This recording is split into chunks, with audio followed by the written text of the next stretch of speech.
Hi, my name is Saif and I'm a first year medical student at the University of Sunderland. And if I actually pass these exams that I'm sitting next week, I might actually be a second year medical student, but I'm not bagging on that at the moment.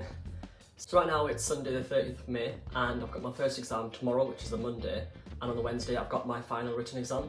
And in this video I'm just going to talk through and go through my revision and then just the process of going through the exam and my thoughts afterwards. So tomorrow's exam is the KFP exam. This is a 100 mark paper where I've got KFP on Unit 2, 3, 4, 5 down to 8.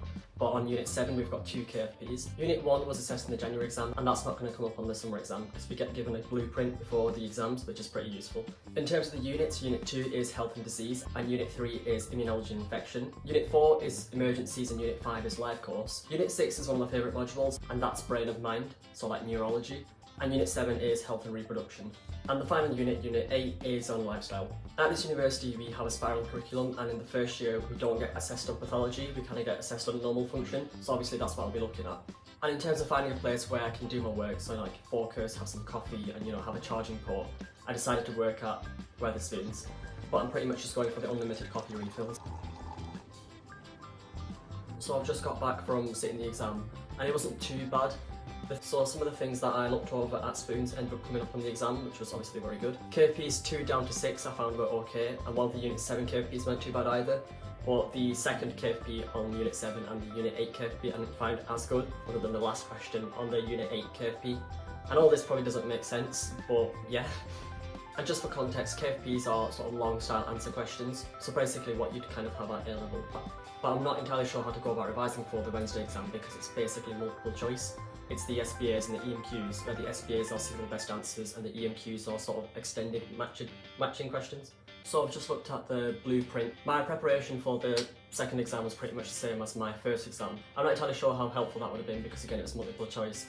But either way, I've sat the second exam now. I'm not sure how I found the second exam compared to the first exam, but I'm pretty much just glad that we finished the knowledge domain off the first year. On this paper we got assessed on Units 5 down to Unit 8 and scholarship, and we weren't reassessed on Units 2, 3 and 4, which was pretty helpful in that we didn't have to look over those stuff again. In hindsight, having sat the exams, I feel like my revision has been pretty decent compared to the January exam and the November exam, which I've made videos on earlier. But for next year I'm hoping to be able to kind of keep on track with the work as we do it, rather than start bulk revising before the exam. I'm also hoping to actually look into using flashcards because while I dabbled into it, I kind of just left it. What I found really helpful this year is working with friends. I don't know if that's because I'm quite a social person and I kind of get bored just working on my own. So now that we've finished the knowledge domain, we've only got to sit our OSCEs, which are part of the clinical skills domain. And then we've also got to wait for our SSC results, which is basically a literature review, and that's part of the professionalism domain. I'm going to look over how I revised for my OSCEs and how I found it as well. I'm making this video having sat the OSCEs because again I wasn't fully sure on how to go about revising the OSCEs, so I thought it'd be more helpful to make a video looking back at what I did and what I could have done. So our OSCEs were set over 2 days. We had the clinical skills OSCE first, which was on the 7th of June, and then we had the communication skills OSCE the next day, which was on the 8th of June. Annoyingly, but understandably, we had to be put in quarantine before and after our OSCE, so that people that came in earlier or later sessions couldn't sort of share the stations with other people, just to make sure that the exam was fair. Doing the actual OSCEs was quite a weird experience because it felt like I was sort of doing some sort of audition. But looking back, it was quite a good experience. I found the clinical skills OSCE more difficult than the communication skills OSCE. That's probably because I feel like we've done a lot more communication skills sessions than clinical skills sessions at the university. So OSCEs are objective structured clinical examinations.